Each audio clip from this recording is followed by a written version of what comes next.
think about the chaotic path, kind of on one side is chaos, right? So if we think about that kind of as almost a swirling circle, and then order as another kind of swirling circle. These things have a bit of overlap, and the chaotic path is actually that overlap, walking in that overlap. In the rhythm of chaos and order, that is a natural cycle, but we have learned and been taught to fear chaos and overdo order.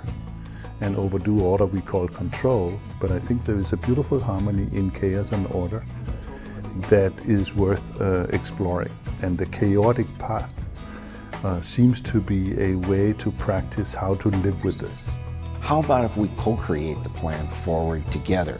How about if we bring voices in the room that have not been invited in the room in past?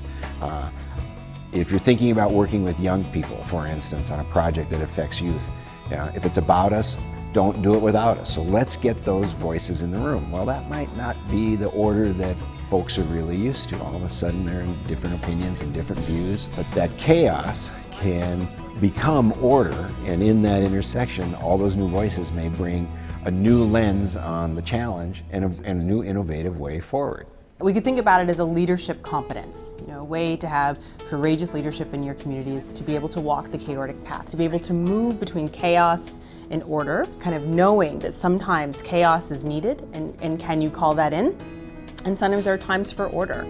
And can you call that in? What are the questions you can ask that could bring a little creativity, a little generativity, a little uncertainty?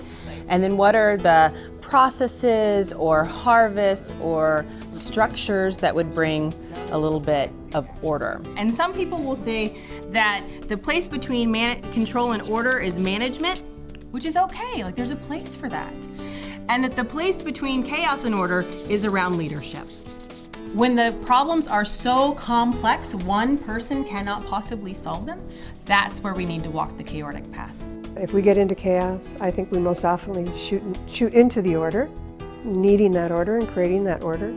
But to really give people the opportunity to stay in the questions, I think that's one of the biggest pieces to help people become more comfortable with asking the questions and just being in the asking.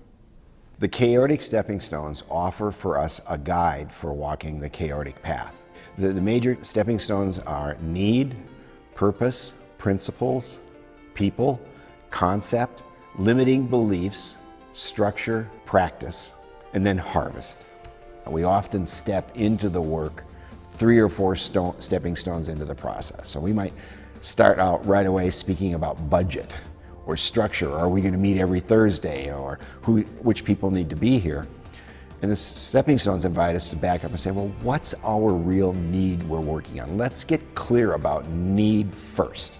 Then we can figure out what are some of the principles that are going to bring us together. How are we going to operate as a team? Whose voices should be in the room? But it is really a guide for working in that chaotic path, in that chaotic space. In a chaotic learning space, held well, you can bring people together who have conflict and fear each other, and where confusion usually arises between people, because there's a space big enough for that to exist. And out of that space arises the next level of order.